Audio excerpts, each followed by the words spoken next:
大家好，我叫方无聊，这是我的中文名字。我的本名是是 Fabrizio，我今年18岁，我是秘鲁人，来自秘鲁，现在还是住在秘鲁。这些因为我开始说中文，因为我热爱研究文化，特别中国文化。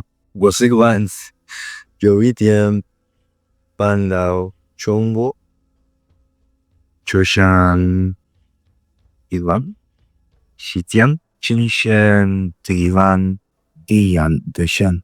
Lastly，我最喜欢的样式是luxe。